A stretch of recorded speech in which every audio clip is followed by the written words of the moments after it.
Le rendez-vous fidélité, de 11h à midi, Tiffaine Cellier. Bonjour à tous et bienvenue dans ce nouveau rendez-vous fidélité. En France, la moitié de la population possède un animal de compagnie. Chats, chiens, chevaux, nos compagnons à quatre pattes font aujourd'hui l'objet d'attention particulière, notamment en matière de santé. L'ostéopathie animale, pratique manuelle douce inspirée de l'ostéopathie humaine, gagne du terrain. Cette discipline complémentaire aux soins vétérinaires traditionnels séduit de plus en plus de propriétaires soucieux du bien-être de leurs animaux. Pourtant, cette profession reste méconnue du grand public. Quelles sont les formations reconnues ? Comment cette pratique s'intègre-t-elle aux soins vétérinaires classiques ? Quels sont les bienfaits réels pour nos animaux ? Autant de questions auxquelles nous allons tenter de répondre aujourd'hui, en gardant à l'esprit les précautions nécessaires face à ce secteur en pleine expansion. Et pour nous éclairer sur cette discipline, nous accueillons deux ostéopathes animaliers. Le rendez-vous fidélité. Nina Bapico, bonjour. Bonjour. Vous êtes ostéopathe pour animaux à Nantes. Vous vous déplacez au domicile de vos patients en Loire-Atlantique, en Vendée et en Maine-et-Loire. Vous réalisez également des tournées en Franche-Comté aux alentours de Besançon. Oui, c'est ça. Également en direct avec nous, Marine Lecor. Bonjour. Bonjour. Vous êtes ostéopathe animalier en Vendée depuis 2012. Vous avez été formé à l'école d'ostéopathie animale de Rennes. Vous avez un cabinet fixe à La Roche-sur-Yon et vous parcourez, vous aussi, la campagne vendéenne pour soigner chevaux, bovins et petits animaux dans votre cabinet de La Roche-sur-Yon aussi. Enfin, les deux. Également avec nous, Tanguy Bertrand. Bonjour. Bonjour. Tanguy, dans quelques instants, vous nous éclairez, vous éclairez nos lanternes avec une expression en lien justement avec un animal. Je n'en dis pas plus, on en saura un peu plus tout à l'heure. On va pas tout dévoiler. Non, exactement. On va explorer ensemble pour cette heure à venir la réalité de cette pratique sur le terrain, son intégration dans l'écosystème vétérinaire et enfin les défis d'un métier dont la formation et l'exercice posent encore des questions importantes. Avant cela, on est en ligne avec Laurent L'Épicier. Bonjour Laurent. Bonjour. Vous êtes propriétaire d'un chien et vous avez consulté Nina pour des soins d'ostéopathie. Comment s'appelle votre chien ? Alpha. J'ai pas entendu. Alpha, pardon. Alpha, comme le mâle alpha. Un mâle alpha, c'est un mâle alors. Oui, tout à fait. Quels sont les signes que vous avez observés chez votre chien ? Qu'est-ce qui a fait que vous êtes allé consulter un ostéopathe ? Et notamment Nina. C'est un chien qui c'est un croisement de Teckel et de Jack Russell et qu'on avait pris à la SPA.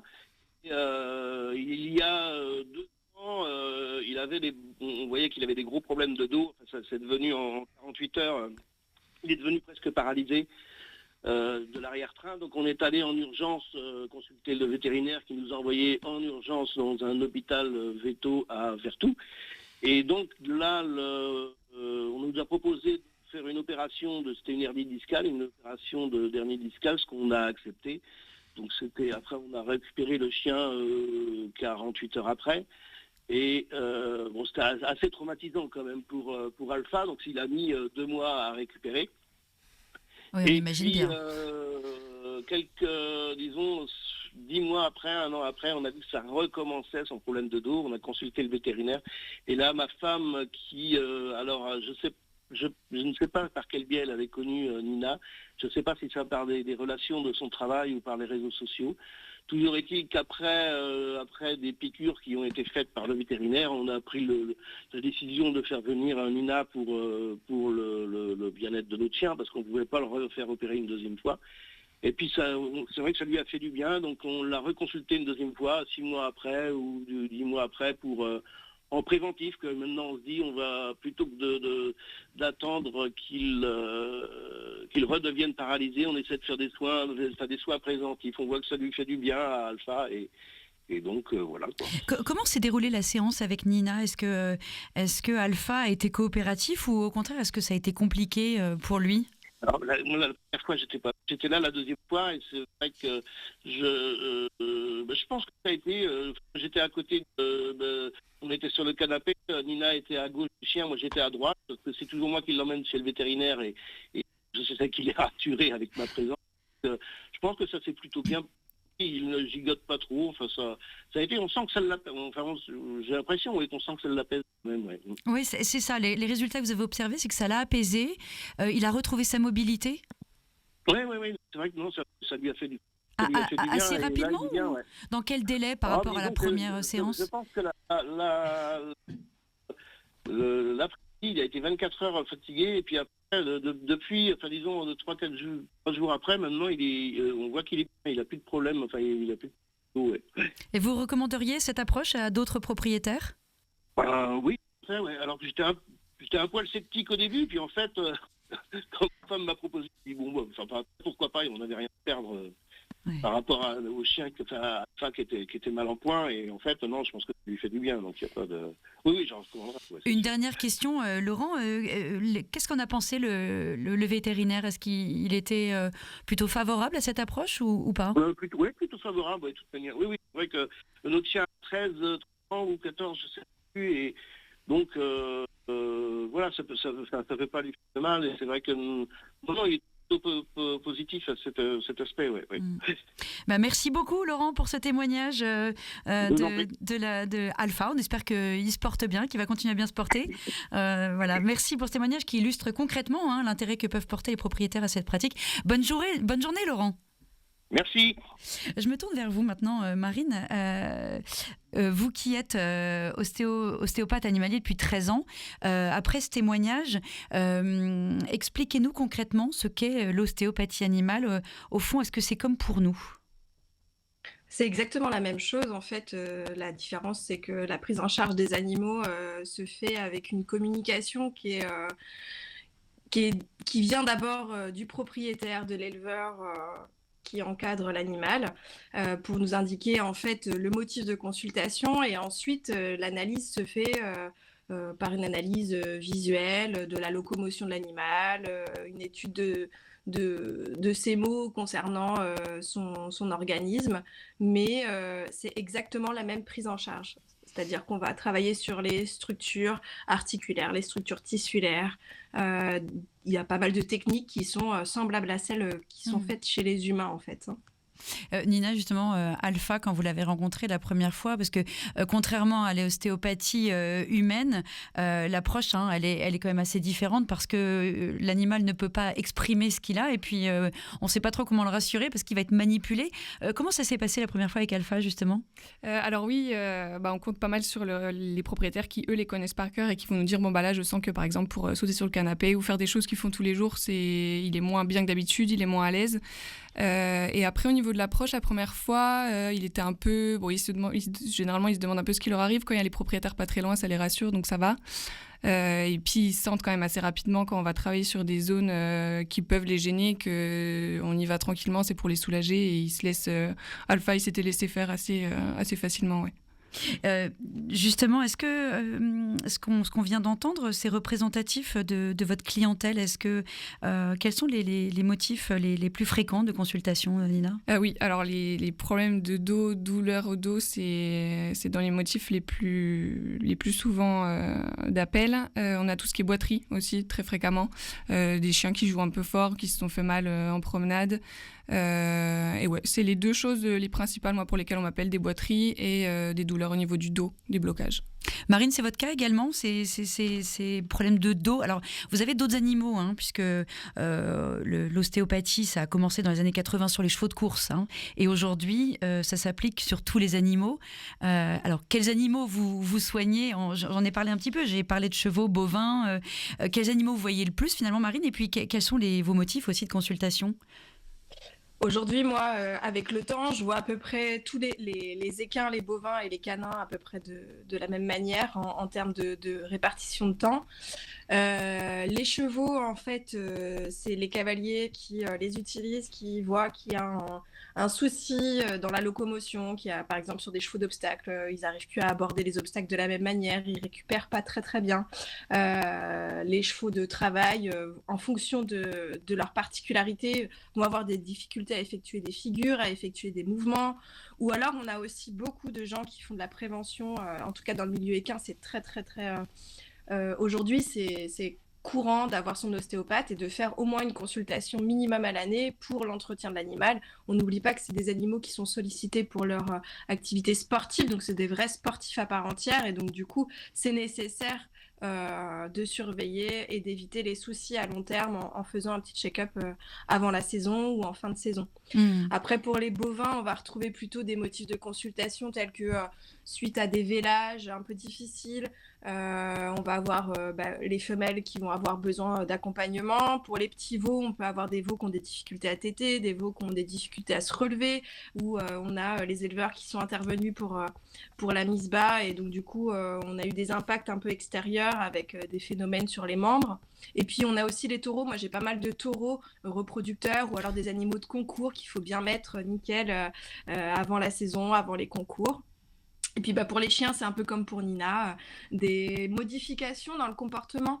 L'animal, mon chien veut plus trop faire tel geste, mon chien veut plus sauter dans la voiture, je le trouve pas très bien en ce moment, il se déplace pas très bien. Ou alors aussi, j'ai beaucoup de gens dorénavant qui, en prévention, font voir leurs animaux au moins une fois ou deux dans l'année.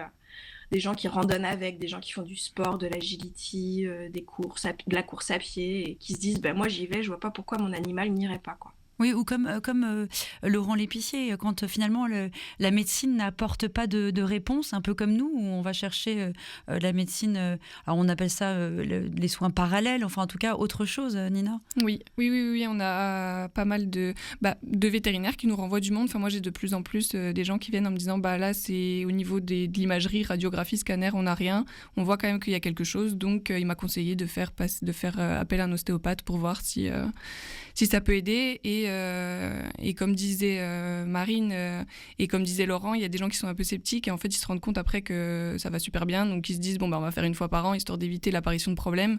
Et voilà, c'est là que le préventif c'est à toute sa place. Oui, parce que si les propriétaires sont sceptiques, les animaux vont peut-être être un petit peu perturbés ou en tout cas manquer de confiance si même le propriétaire n'a pas tout à fait confiance. Donc il faut, j'imagine, dans un premier temps, rassurer le propriétaire pour que lui-même transmette des bonnes ondes à son animal. C'est ça. Et ce qui est assez intéressant et ce qui est chouette en consultation, c'est moi j'ai beaucoup de chiens, donc je parle en chien, des gens qui me disent il a un peu de difficulté à se poser avec les gens qu'il connaît pas, c'est un peu compliqué. En fin de séance, on a les animaux couchés sur le côté qui nous laissent faire, qui dorment, et des gens qui disent waouh, mais qu'est-ce que vous faites, c'est incroyable, et du coup ça les convainc qu'on n'est pas non plus en train de faire n'importe quoi. Est-ce que il y a quelque part aussi un soin qui peut être plutôt du comportementalisme? Alors on vous demande pas de faire du comportementalisme, mais est-ce qu'on peut par exemple s'adresser à vous parce que le chien est agressif, ce qui cacherait finalement quelque chose d'une douleur mal gérée ou... Oui, et ça c'est pareil, c'est en chat aussi pas mal des changements de comportement où on nous dit là on sait pas trop, il fait ses besoins en dehors de sa litière, ça a changé, et il y a des gens qui explorent un peu toutes les possibilités. Ça peut être des fois dû à des douleurs, des problèmes, des blocages, et si c'est pas le cas, dans ce cas-là, nous on va renvoyer derrière vers un comportementaliste pour aller travailler. Oui, donc il faut un travail vraiment entre différentes professions, un travail. C'est ça. Vraiment très... En fait, on commence par vétérinaire pour aller faire des analyses, des tests, voir si on n'a pas des douleurs ou des problèmes. Si tout est ok, on va passer par l'ostéo, voir s'il n'y a pas des blocages articulaires sur lesquels on serait passé à côté.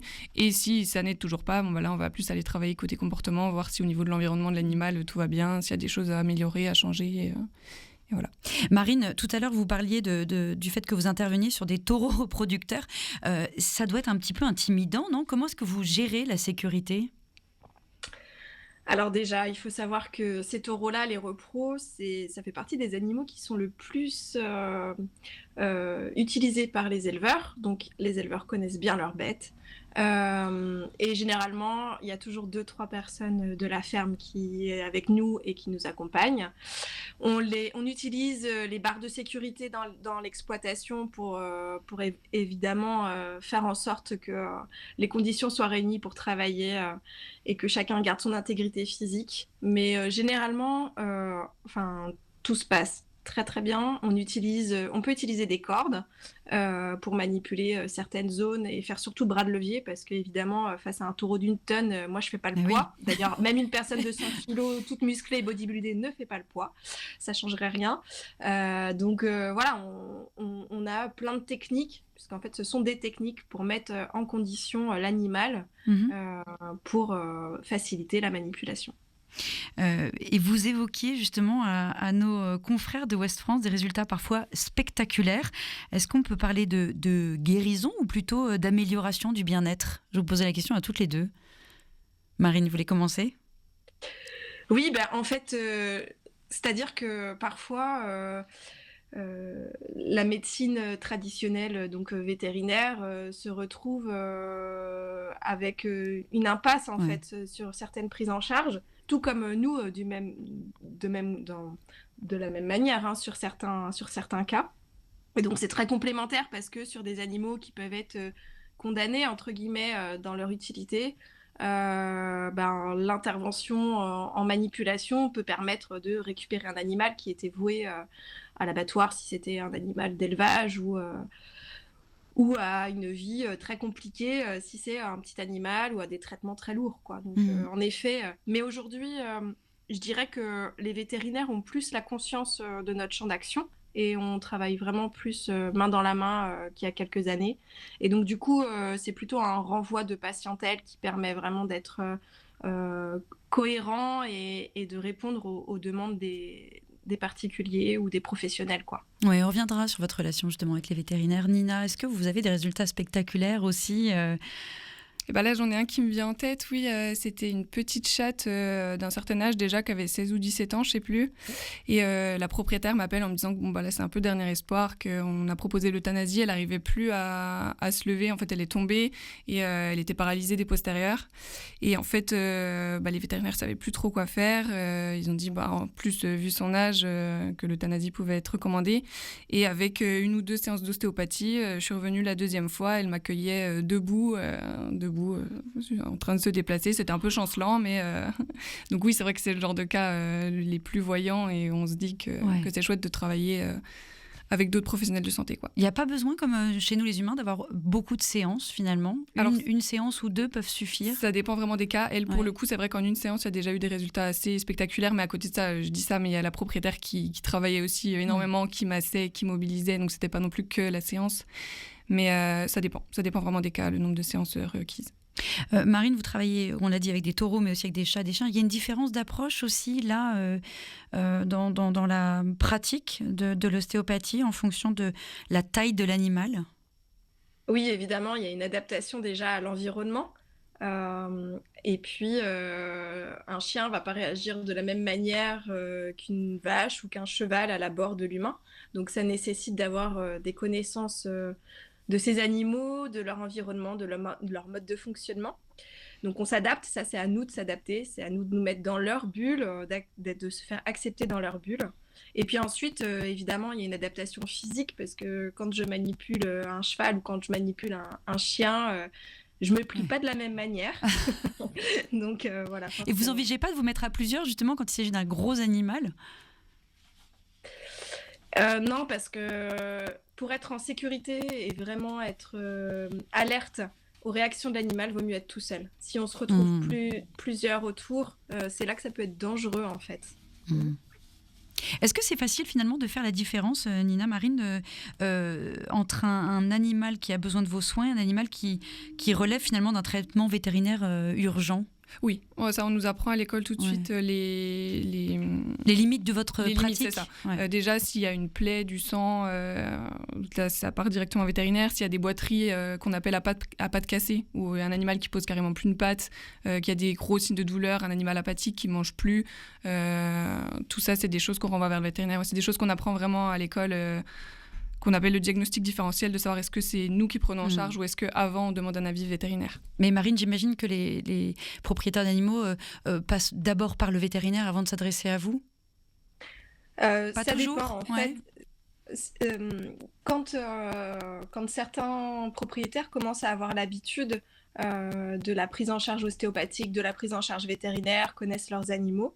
Certains arrivent à un petit peu à trier en fait et à faire le tri entre ce qui va relever d'abord de l'ostéopathie ou ce qui est de la prise en charge vétérinaire. Et puis parfois au téléphone, en fait, on peut aussi faire un premier filtre.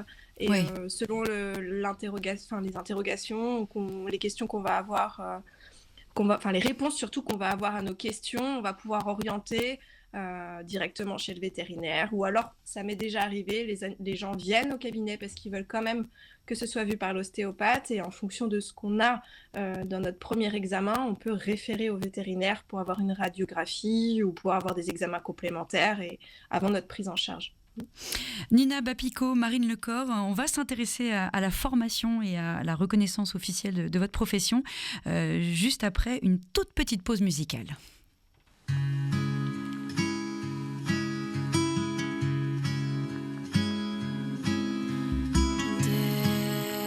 Derrière des barreaux, pour quelques mots qui pensaient si fort.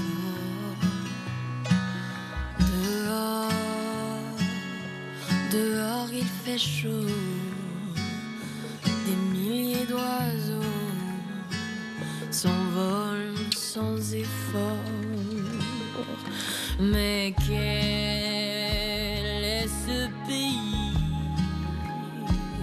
où frappe la nuit, la loi du plus fort?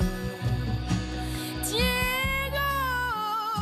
libre dans sa tête, derrière sa fenêtre, s'endort peut-être.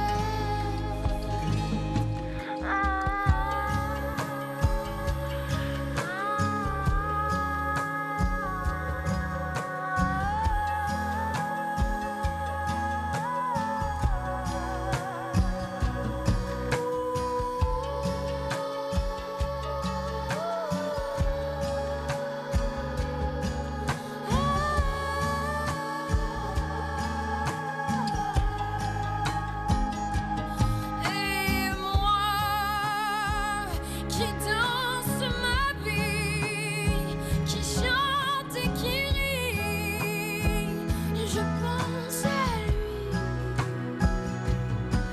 Diego, libre dans sa tête, derrière sa fenêtre.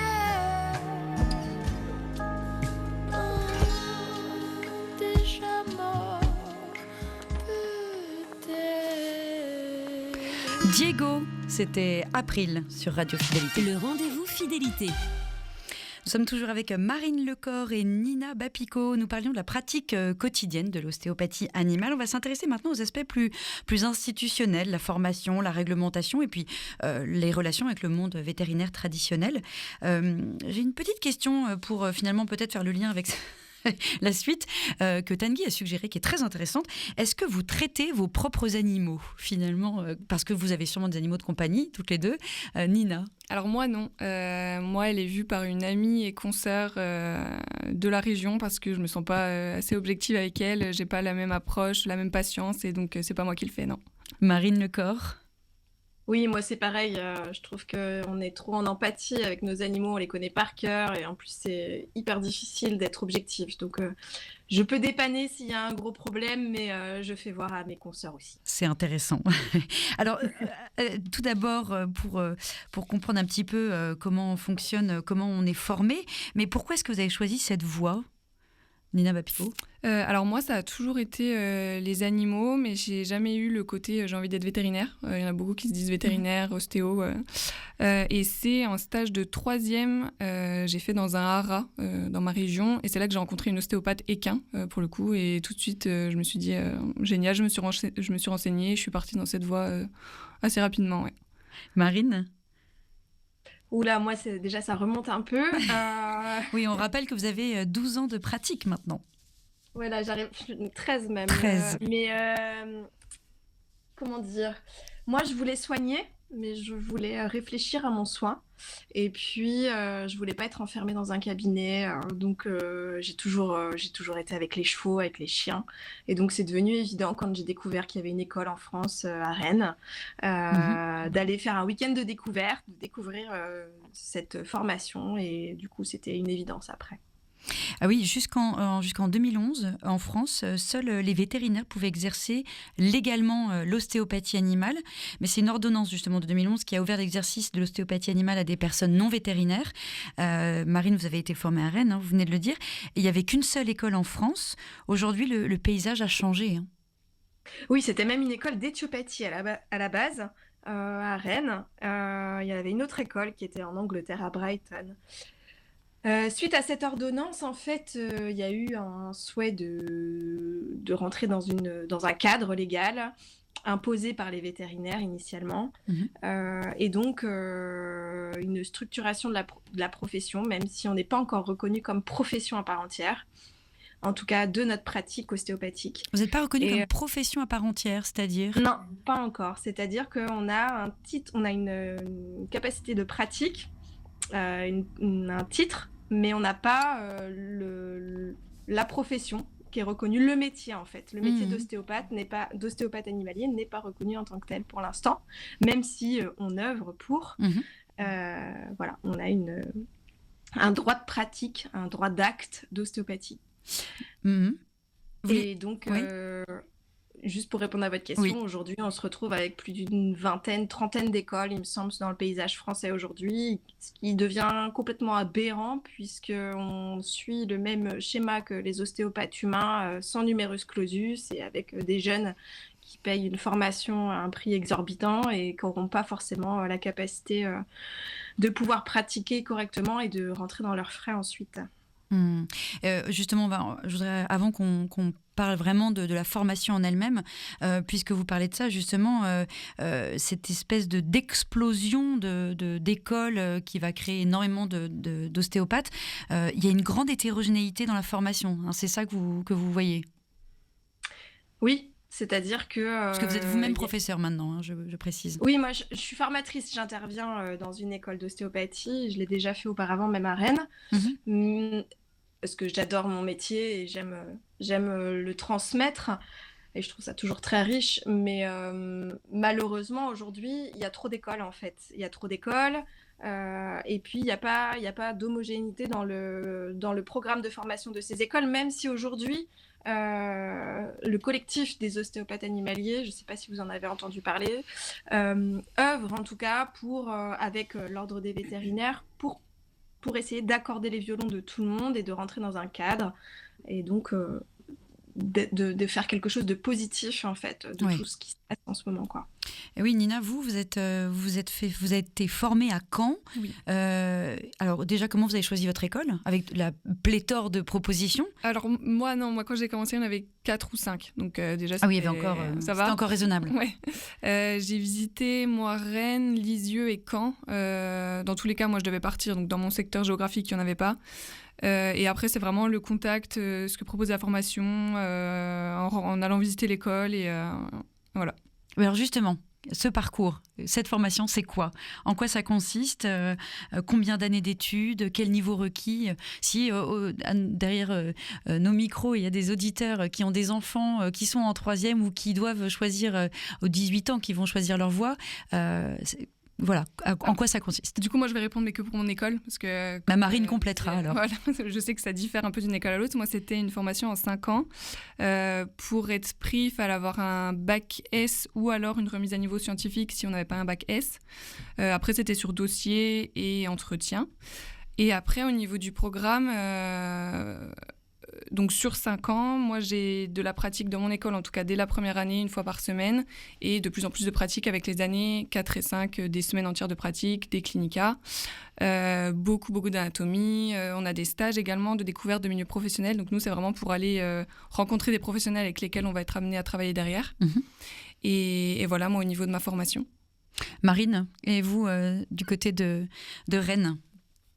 Alors moi à Rennes, à l'époque, et aujourd'hui j'enseigne à Bordeaux, mais c'est à peu près similaire dans toutes les écoles. Donc en effet, c'est minimum un bac pour rentrer. On demande une mise à niveau en effet scientifique, c'est pour les matières biologiques, pour que les étudiants soient confortables dès leurs premières années. Et puis donc 5 années d'études pour les post-bac. Et ensuite dans le cursus de formation, en effet, dès la première année il faut pratiquer, il y a de la pratique tous les ans sur toutes les espèces et donc les matières fondamentales théoriques, anatomie, physiologie, et plus le cursus augmente et plus on passe à la pathologie et à la prise en charge ostéopathique avec toutes les diversités qui leur incombent, quoi. Et alors, vous avez toutes les deux passé l'examen devant l'ordre des vétérinaires, puisque pour pouvoir être vraiment ostéopathe reconnu, on passe l'examen à la fin des études. Hein, on passe un examen devant l'ordre des vétérinaires. En quoi ça consiste, en fait? C'est une épreuve d'aptitude nationale. C'est ça. On s'est inscrit. Après, c'est un peu au choix. En disant qu'on n'a pas de deadline, c'est nous qui nous envoyons notre dossier et qui allons nous présenter à l'examen un peu quand on a envie. Mais dans tous les cas, vu qu'on en a besoin pour travailler, généralement, on le fait le plus rapidement possible. Ça, c'est pour être reconnu. Hein. C'est ça, exactement, pour avoir le droit d'exercer. Dans un premier temps, c'est une évaluation théorique. Donc, c'est un QCM, en fait. Et si on valide la première partie, on va à un examen pratique sur une espèce tirée au sort entre bovin, chien, cheval et chat. D'accord. Et Marine, vous faites passer, vous, des... Ah non, vous ne faites pas passer parce que ce sont des vétérinaires, mais vous préparez justement cet examen? Alors, moi, donc, le jury d'examen au CNOV, donc au Conseil national de l'ordre des vétérinaires, pour cette épreuve-là, est constitué d'un vétérinaire ostéopathe animalier et d'un ostéopathe animalier. Ah oui, donc vous pouvez y participer. Et moi, là, j'ai rempli un dossier de candidature pour participer. Donc, à partir de la rentrée septembre, je vais participer au jury d'examen. Et vous, là, les étudiants que vous avez à Bordeaux, vous les préparez à cette épreuve? Oui, bien sûr. On les prépare. Alors déjà, au-delà d'être préparés à cette épreuve, on les prépare à leur vie professionnelle. Et en effet, on prépare également cette épreuve qui est un peu particulière, puisqu'il y a des attentes particulières à cet examen-là. C'est-à-dire Notamment, il faut être vraiment très carré. En fait, l'idée de cet examen, c'est d'évaluer le fait que le praticien fasse une prise en charge en sécurité, qu'il est en capacité d'effectuer un diagnostic différentiel, c'est-à-dire d'éliminer le fait que cet animal ne peut pas être pris en charge par un ostéopathe et doit être référé. Donc, soit en capacité d'analyser les problématiques, et puis ensuite d'agir correctement, et on vérifie que ses choix de technique et ses connaissances soient cohérentes avec sa façon d'agir. Et donc ça permet d'être inscrit au registre national d'aptitude et c'est obligatoire. Et pour vous, cette réglementation, elle est suffisante pour encadrer la profession? Marine, je ne sais pas si vous m'entendez. Oh. Oui, je vous entends. Pour moi, ça a été un premier pas. Au départ, ça a été plutôt mal pris, puisque en fait, on se suffisait à nous-mêmes dans notre organisation et dans notre pratique. Mais bon, elle permet de faire un premier tri. Ensuite, pour moi, elle n'est pas suffisante parce que on peut préparer cet examen et passer au travers des mailles du filet. Ce qui est important pour moi, c'est la construction derrière de ce qu'on en fait, avec notamment le collectif des ostéos, la structuration de notre métier, de notre profession, des écoles et des formations. Je pense que c'est ça qui va être important là à venir. Oui. Même si c'était un premier pas dans ce qui doit être fait. Nina Bapico. Alors moi, la différence de Marine, je l'ai vu venir, j'étais encore à l'école, j'ai su que j'allais devoir le passer, j'étais pas encore professionnelle sur le terrain, donc on s'est un peu plus mis directement dans on est resté en fait dans le côté studieux, étant donné qu'on était encore à l'école, donc on est resté dans les révisions, l'apprentissage, histoire de continuer de passer les examens. Après, c'est vrai que c'est le côté un peu, on a fait 5 ans d'études, on a notre diplôme et en fait au final on n'a pas vraiment le droit de travailler avec, on est obligé d'aller repasser quelque chose d'autre, donc c'est ça qui était un peu compliqué au début à accepter. Mais oui, c'est bien, et vu le nombre de professionnels qui sortent chaque année et de plus en plus, ça permet quand même déjà de trier un petit peu les professionnels sur le terrain. Après, comme dit Marine, est-ce que c'est suffisant? Je ne suis pas sûre non plus, quoi. Et du coup, est-ce que vous avez ressenti comme une sorte de suspicion de la part des vétérinaires? Est-ce que pour vous le sentez un petit peu comme ça? Est-ce qu'aujourd'hui, encore une fois, ça joue sur votre relation avec les vétérinaires ou pas du tout, une fois que vous avez...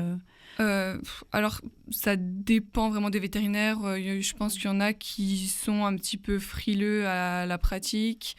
Il y en a qui sont carrément OK, avec qui on peut travailler. Ça dépend. Ça dépend. Et Marine Lecor, de votre côté, avec les vétérinaires, est-ce que je vous disais que ça vous avait un petit peu agacé de devoir passer au départ cet examen? C'est quoi? Quelle est votre relation avec les vétérinaires? En fait, c'était agaçant parce que moi, je travaillais déjà avec les vétérinaires et sur le terrain, on avait déjà des bonnes relations. Donc, en fait, après, on a bien compris le cadre, hein, et l'objectif derrière, mais bon, voilà, c'est fait, on va pas revenir dessus. Oui. Moi, j'ai pas de soucis sur le terrain avec les vétérinaires, ça se passe plutôt très bien. On est capable de se passer un coup de fil, d'échanger, d'envoyer nos comptes rendus et même de travailler ensemble sur certains cas. Donc, non, pour moi, il n'y a pas de souci à ce niveau-là. Mais merci beaucoup pour cet éclairage sur la formation des ostéopathes animaliers. Alors dans quelques instants, on parlera défis économiques et avenir de la profession. Mais tout de suite, place à la chronique de Tanguy Bertrand. Le rendez-vous fidélité. Alors rebonjour Tanguy. Rebonjour Tiffaine. Au menu du chef aujourd'hui. Eh bien, écoutez, puisque vous parlez de chef et de menu, j'imagine que vous ne l'avez pas fait exprès. Ça tombe bien. Vraiment bien, parce que moi, je vais vous parler d'anguilles aujourd'hui. Je ne sais pas si les anguilles sont les clientes de notre invité, de nos invités ce matin. Ah ben on leur demandera, mais je crois que c'est pas les invertébrés. Je ne pense pas. Moi, en tout cas, j'ai pas fait exprès de vous dire au menu chef, mais je pense que c'est parce que j'ai faim. Bon, allez, par contre, les anguilles, c'est pas mon truc, mais allons-y. Bon, alors, vous n'allez pas pouvoir vous régaler, malheureusement, parce que, à moins de vous nourrir des expressions que j'ai le plaisir de vous présenter dans cette chronique. Mais ça pourrait quand même être le cas. Allez, d'expression et d'eau fraîche. C'est une expression bien connue et toujours utilisée. Il y a anguille sous roche. Et vous connaissez bien sûr son sens. Oui, tout à fait. Ça veut dire qu'il y a quelque chose qu'on souhaite dissimuler. Oui, comme si on cherchait à tromper quelqu'un. C'est, j'imagine, une vieille expression. Vous avez raison. On la trouve d'ailleurs chez Furetière. On trouve tout chez Furetière. Comme aux Galeries Lafayette. Mon Dieu, quelle comparaison. Ce cher Antoine doit se retourner dans sa tombe. Il s'appelait Antoine Furetière. Tout à fait. Oui. C'est vrai que je dis toujours Furetière, mais c'est Antoine Furetière. Antoine. Bah oui. Avouez que c'est un prénom prédestiné pour qui cherche à retrouver un mot ou une expression. Oui, j'allais dire Saint-Antoine de Padoue. Ben voilà. Plus sérieusement, Antoine Furetière, donc, écrit. On dit aussi il y a anguille sous roche pour dire il y a quelques mystères sous ce qu'il se dit ou ce qu'il se fait. Et c'est quoi l'origine de votre expression ? Alors, il y a plusieurs sources. D'abord, la première source évidente, une bonne observation de la vie des anguilles. Il faut bien connaître les anguilles. Ce sont des poissons essentiellement nocturnes qui craignent la lumière et le jour, qui aiment se cacher sous des pierres ou dans la vase au fond de l'eau. C'est vrai qu'on en mangeait beaucoup autrefois. Oui, c'était un plat très prisé au Moyen-Âge. La pêche à l'anguille était par exemple une des grandes ressources du Marais breton, qui n'est pas si loin de Nantes. Il arrivait même que dans des contrats, on fasse figurer des anguilles comme une véritable redevance. Alors, deuxième élément, à mettre quand même au conditionnel de précaution, un jeu de mots entre le substantif anguille et le vieux verbe guiller, qui avait le sens de tromper. Guiller, d'où est d'ailleurs issu le mot anguillade. Un plat d'anguille, je suppose ? Absolument pas, Tiffaine. Je sais que vous avez faim. Une anguillade était une tromperie. Furetière prétend qu'il vient de la farce de Maître Patelin, parce que, je cite Furetière, il promit au marchand de lui faire manger une belle anguille pour avoir son drap. Enfin, troisième source et dernier élément, l'étymologie du mot anguille. J'allais justement vous la demander. Alors, anguille vient du latin anguis, qui veut dire le serpent. Et cette proximité d'apparence, bien sûr, et uniquement d'apparence, entre l'anguille et le serpent, se retrouve dans de nombreuses expressions. Alors, au XVIe siècle, une anguille des bois désignait un serpent. C'est plus joli, anguille des bois. Oui, c'est très mignon. Comme cette variante de notre expression, il y a serpent sous roche. Ça, c'est beaucoup moins mignon. Au XVIIIe siècle, on avalait des anguilles. Ah, et maintenant, ce sont des couleuvres. Absolument. Furetière qualifie le serpent de traître et de perfide, indiquant au passage une autre variante de notre expression. C'est un serpent caché sous les fleurs. C'est plus poétique qu'une pierre, quand même. Oui, et c'est précisément ce qui rend la perfidie encore plus grande. qui se méfierait d'une fleur. Alors, pour terminer cette chronique, puisque l'on parle de traîtrise, j'aimerais vous lire un court extrait du roman de Renard. Renard avec un R avec un T. Voilà, avec un R majuscule et un T. Excellente idée. Moi, ça me rappellera des souvenirs d'école. Alors, Renard a repéré des marchands qui transportent des poissons dans une charrette. Il fait le mort et les marchands voient là l'occasion de récupérer une belle fourrure. Il ramasse le goupil, l'ancien nom de renard. On disait un goupil, évidemment, on ne disait pas un renard. Et dans les fabliaux du Moyen-Âge, le goupil s'appelait renard. Ah oui, vous m'en apprenez une belle. Là. Voilà. Et donc, il ramasse le goupil et le jette dans la charrette. Belle aubaine pour renard. Voici l'extrait. Sans perdre de temps, renard étend la patte sur le bord d'un panier et tire à lui 2 douzaines des plus beaux harengs. Ce fut pour aviser avant tout à la grosse faim qui le travaillait. Dans le panier voisin frétillaient les anguilles. Il attira à lui 5 ou 6 des plus belles. La difficulté était de les transporter car il n'avait plus faim. Que fait-il ? Il aperçoit dans la charrette une botte de ces ardillons d'osier qui servent à embrocher les poissons. Il en prend 2 ou 3, les passe dans la tête des anguilles, puis se roule de façon à former de ces ardillons une triple ceinture dont il rapproche les extrémités en tresse. Il s'agissait maintenant de quitter la voiture. Ce fut un jeu pour lui. Mais les marchands auraient dû être un peu plus méfiants et se douter qu'il y avait là anguille sous roche. Ah, tout à fait. Votre expression du jour. Merci Tanguy. Merci beaucoup. Bah oui. À la semaine prochaine, on se retrouvera certainement. Avec plaisir. Eh ben super. Nina, Marine, j'imagine qu'aucune de vous deux s'occupe des poissons, des anguilles. Donc que les vertébrés, c'est bien ça Marine ? Oui, tout à fait. Super. Alors, on est dans la dernière partie de notre émission et on s'intéresse aux défis économiques et à l'avenir de la profession d'ostéopathe animalier.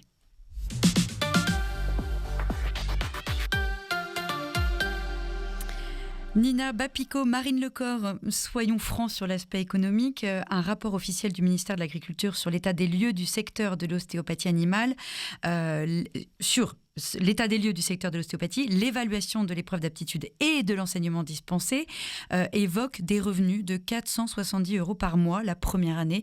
C'est la réalité, Nina ?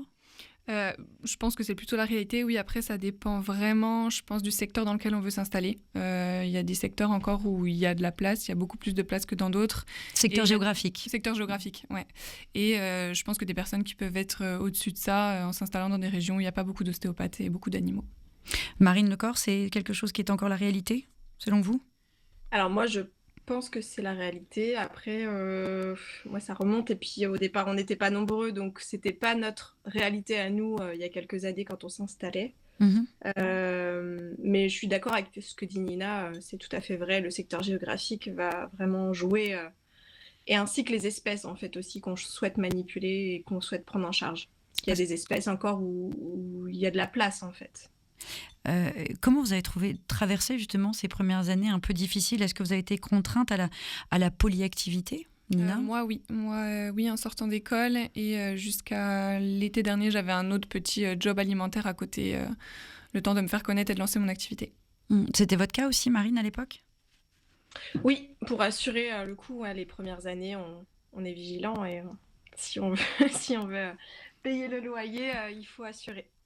Alors, quels sont justement les tarifs ? Est-ce que ça dépend de la taille de l'animal, de la complexité du soin apporté ou, voilà, combien ça coûte, au fond, de faire soigner son animal par un ostéopathe ? Oui, ça dépend de l'espèce, ça dépend de la taille. Ça dépend de la valeur économique de l'animal aussi. Je sais que ça dépend aussi des secteurs et des praticiens, parce qu'on n'a pas tous exactement les mêmes tarifs, mais ça varie d'une espèce à l'autre, ouais. Alors, si je vous amène demain mon chat, combien ça me coûtera ? Alors moi, la consultation chat est à 50 €. Et après, il peut y avoir des frais de déplacement en fonction du secteur sur lequel je vais, du lieu, ouais. Marine Lecor, de votre côté Alors, oui. Moi, le tarif canin ou félin, il est à 55 € au cabinet. Et alors, moi, j'ai 2 tarifs. J'ai un tarif consultation et j'ai un tarif visite. La consultation, c'est lorsque j'ai fait ma première analyse et mon diagnostic, j'évalue que je peux prendre en charge l'animal et je le traite. Donc là, c'est 55 €. Et il y a un tarif visite qui est de faire le diagnostic, l'analyse, mais j'évalue qu'il y a une problématique où il faut référer l'animal, ou alors je suis sur une contre-visite d'ailleurs. Et donc là, c'est 35 €, c'est une visite. Et justement, vous avez un cabinet fixe à La Roche-sur-Yon depuis combien de temps ? Depuis 2018. Et ça a été pour vous l'évolution naturelle du métier, d'avoir finalement un lieu fixe, éviter de bouger, ce qui peut être fatigant ou financièrement moins intéressant ? Alors oui, il y avait une notion de confort et pour moi, qui suis sur la route toute la journée, mais également aussi pour les propriétaires et pour les chiens, notamment. Parce que j'ai remarqué dans ma clientèle que selon certains chiens, jouaient plutôt le rôle de gardien à la maison, étaient préoccupés à observer ce qui se passait et à gérer leur environnement plutôt que d'être complètement disposés et disponibles à la manipulation. Et donc l'endroit neutre permet vraiment d'avoir le chien complètement disponible. Donc moi, ça a été une évidence à ce moment-là, ouais. Et vous, Nina, est-ce que c'est quelque chose que vous envisagez justement d'avoir un cabinet fixe ? Alors moi, pour l'instant, non, parce que déjà, j'aime bien me déplacer, j'ai pas envie d'être tout le temps sur un même lieu. Et à contrario, moi, j'ai plutôt dans ma patientèle des animaux qui sont plus à l'aise chez eux, parce qu'il n'y a pas le côté stress déjà des fois du transport qui peut être stressant, des odeurs dans un cabinet, d'associer ça. Il y en a aussi qui associent le cabinet au vétérinaire et qui peuvent être un peu plus stressés. Donc ça m'est déjà arrivé d'avoir des chiens, comme disait Marine, qui faisaient plutôt rôle de gardien et qui, je pense, auraient été beaucoup mieux dans un endroit neutre. Mais la grande majorité de mes clients et patients, ça se passe très bien à domicile et préfèrent comme ça. Mais on imagine, Marine Lecor, que les patients que vous recevez au cabinet ne sont pas les animaux de ferme. Là, pour le coup, vous vous déplacez toujours. Ah ouais ? J'en ai quelques-uns. J'ai des animaux de ferme qui peuvent... J'ai des chiens de ferme, c'est de ça dont vous parlez ou vous parlez d'autres ? Oh ben non, je pensais aux moutons, alors peut-être pas le taureau, mais... Non. Alors non, oui, les poules. Ils restent à la ferme, mais ça nous est arrivé de recevoir des oies. Des oies ? Dans les choses un peu anecdotiques, ouais, voilà, par exemple. Donc là, c'était un peu... Mais ils n'étaient pas trop stressés justement d'être sortis de leur contexte Mais en fait, ils font le tour. Enfin, moi, je leur laisse toujours 5-10 minutes pour faire le tour de l'endroit, s'approprier les odeurs, l'environnement et ensuite passer à la manipulation ou au traitement, ouais. Et ensuite crac. Moi, j'ai pas de souci avec ça. Mais est-ce que là, je pense à ça parce que vous me parlez d'oies. Quel est l'animal le plus improbable que vous avez pu à qui vous avez pu apporter un soin, Marine ? Je dis improbable, mais c'est peut-être pas le bon terme. Ça peut aller de l'oie. Après. Pour moi, c'est pas improbable, mais j'ai des brebis, j'ai des chèvres, on peut avoir des ânes. Après, j'ai eu l'occasion et la chance, en allant en stage, même en étant professionnelle, d'intervenir avec un confrère dans un zoo, et ça, c'était incroyable. On travaillait sur des rhinos, sur des éléphants. Alors là, c'est une autre pratique, c'est pas forcément que du structurel, mais ouais, c'est très intéressant. Et là, ça, c'est improbable. Et pourquoi l'oie, elle était venue ? Parce qu'on a du mal à imaginer qu'une oie, je sais pas où elle marchait sur une patte, mais sinon, on a du mal à sentir l'animal qui peut aller mal. Et oui, elle marchait sur une patte. C'est ça, et c'était la propriétaire, ces oies, c'était ces animaux de compagnie. En fait, c'est la relation entre le propriétaire et l'animal qui fait qu'on se retrouve avec des animaux complètement anecdotique à soigner. Et vous, Nina, alors, est-ce que vous pensez à un animal en particulier ? Alors, j'ai déjà eu chèvre aussi. Après, c'est vrai que c'est ce qui change le plus des animaux qu'on a tous les jours, mais c'est pas forcément très exotique non plus. J'ai eu lapin, furet. À la limite, furet, c'est celui qui change le plus. Ah ouais, et puis alors, il faut pas se faire croquer par un furet, ça va, les dents... C'était mignon. Oui. Et vous avez de plus en plus de patients. Vous êtes finalement de plus en plus interpellés, demandés. Nina ? Oui, moi après moi ça fait pas longtemps que je suis sur le terrain aussi et c'est en plein essor, donc oui, de plus en plus, et beaucoup de gens qui viennent pour une première consultation, qui découvrent, qui connaissaient pas, qui avaient jamais entendu parler, qui me disent ça me fait du bien, pourquoi ça ferait pas de bien à mon animal, quoi. Marine aussi, vous avez de plus en plus de demandes ? Oui, oui, j'ai toujours des nouveaux clients au quotidien, ouais. Et pourtant, c'est un marché qui commence à être un peu saturé, j'ai le sentiment. Vous mentionnez, Marine, une dizaine d'ostéopathes en Vendée. Vous le ressentez, cette saturation d'ostéos autour de vous, une concurrence montante? Oui, au départ, en fait, c'est par moment, on sent bien qu'il y a de la concurrence qui est là. Alors après, pour moi, c'est pas quelque chose de mauvais, la concurrence, mais ce qui est difficile, c'est plutôt la saturation. C'est parfois les jeunes qui arrivent et qui cassent les prix pour faire leur trou, ce qu'on comprend, hein, puisque du coup, ils veulent aussi manger à la fin du mois. Donc là, ça, c'est pas toujours quelque chose de toujours agréable à vivre.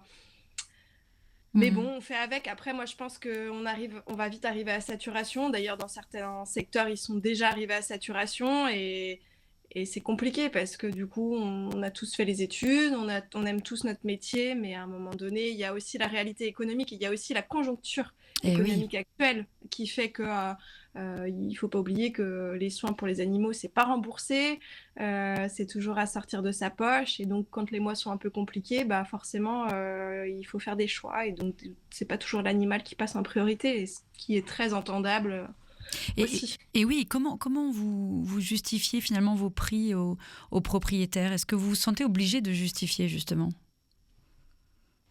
Non, moi, je me sens pas du tout obligée de justifier. Après, ça reste quelque chose qui est très abordable en termes de tarifs. Il ne faut pas oublier qu'on a des charges derrière assez importantes. Nous, on est soit assujettis à la TVA, soit on est en profession libérale, donc c'est l'URSSAF.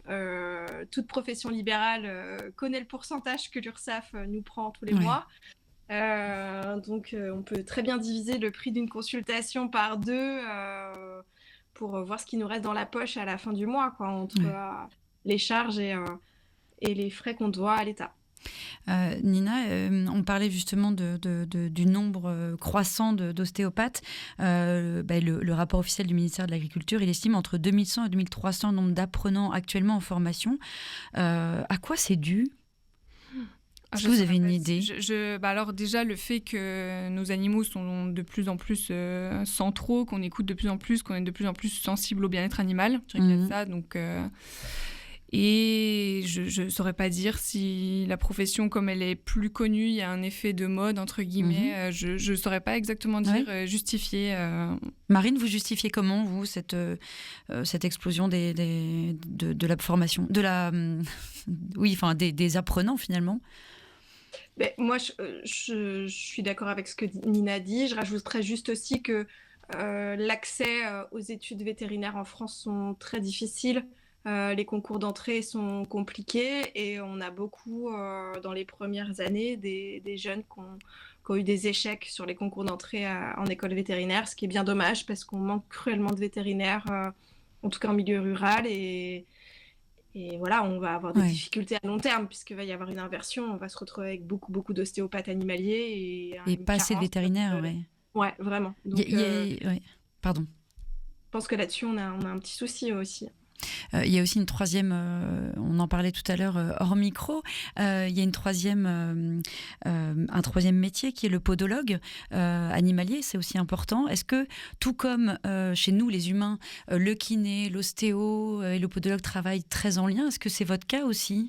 Oui, alors moi oui, on peut travailler avec, en bovin on appelle ça les pédicures bovins et en équin maraîchaux ferrants ou podologue équin, et c'est vrai que on travaille ensemble, on a besoin de travailler ensemble parce que les animaux, s'ils ont des problèmes de pied, d'aplomb, ça entraîne plein de problèmes au niveau du corps et on a beau traiter les problèmes au niveau du corps, si les problèmes au niveau des pieds ne sont pas traités, dans tous les cas, on ne peut pas avancer. Donc, je pense aussi aux dentistes équins avec qui on a besoin et on travaille. Et donc, oui, c'est ça qui est chouette, c'est de travailler avec d'autres professionnels et on a besoin de travailler tous ensemble. Il y a une pluralité, finalement, dans la médecine animale qu'on ne soupçonne pas et qui est quasiment la même que la nôtre, Marine Lecor? Alors, quasiment la même, non, puisque du coup, il n'y a pas les mêmes spécialités en médecine vétérinaire. Et d'ailleurs, moi, je leur tire mon chapeau aux vétos parce que du coup, certains doivent se retrouver à faire l'orthopédiste, le général, la chire, etc. Donc, c'est vrai qu'on leur demande d'être partout. D'où le fait aussi, je pense, que l'ostéopathie animale a pris sa place et répondait à un vrai besoin notamment locomoteur et dans la mécanique. Maintenant, oui, c'est très intéressant de travailler tous ensemble et c'est même un besoin, quoi. Ouais. Avant de parler un peu de l'avenir de votre profession pour conclure, déjà, Nina, vous exercez dans Nantes aussi, qui est une zone urbaine. Est-ce que la clientèle est différente? Est-ce que finalement on est plus sensibilisé aux médecines alternatives dans les villes que dans les campagnes, ou ce serait plutôt l'inverse? C'est assez aléatoire. J'ai des personnes en ville qui sont très sensibilisées et des personnes en campagne. J'ai pas forcément de différence entre les personnes hors Nantes et les personnes vraiment à Nantes. Et je pense à ma clientèle aussi en Franche-Comté. Ça dépend vraiment des personnes et c'est assez aléatoire. Et vous, Marine Lecor? Moi, j'ai envie de dire qu'il y a quelque chose un peu de culturel dans les campagnes. On a toujours connu les rebouteux ou les guérisseurs. Et en fait, eux font partie de notre patrimoine, en fin de compte, puisque nos gestes sont ancestraux. Ils viennent de ces personnes-là aussi. Et donc, du coup, dans les campagnes, certains sont très sensibles au bien-être animal et aux soins. Après, c'est pareil, en ville, on a des gens qui font plus le parallèle par rapport à eux-mêmes, je trouve. Ouais, et donc du coup, l'avenir de votre profession là-dessus, vous pensez toutes les deux qu'elle va prendre de plus en plus de place dans l'écosystème des soins animaliers? Oui, elle a sa place à part entière. C'est sûr qu'aujourd'hui, c'est reconnu et je pense que d'ici peu de temps, chaque personne aura dans son agenda, enfin dans son calepin, le numéro d'un ostéopathe pour son animal. Oui, on prend de plus en plus soin de nos animaux. C'est peut-être aussi une des raisons de l'expansion du métier aussi. Un dernier mot sur ce qui vous motive au quotidien dans ce métier. On commence par vous, Nina. Moi, c'est vraiment les retours de mes propriétaires. Les retours positifs, les messages le lendemain, le surlendemain, la semaine d'après en me disant ça va mieux, là c'est top, ils courent, on joue.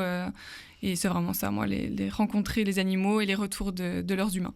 Marine Lecor, de votre côté, qu'est-ce qui vous motive au quotidien dans votre métier? Moi, c'est la passion, les animaux, être à leur contact et leur faire du bien, leur donner du confort. Ça, c'est mon leitmotiv le matin. Eh ben, on espère que vous pourrez continuer longtemps ce métier. Vos témoignages et puis de nos deux ostéopathes animaliers, notre auditeur illustre à la fois les bienfaits réels de cette pratique, mais aussi les précautions nécessaires. Merci beaucoup Nina Bapico, ostéopathe animalier à Nantes, et Marine Lecor, ostéopathe animalier en Vendée. Merci de nous avoir éclairé sur votre métier passion. On peut vraiment dire ça, un métier passion. Le rendez-vous fidélité se poursuit demain avec un nouveau sujet. Belle journée à tous et prenez soin de vous et de vos animaux.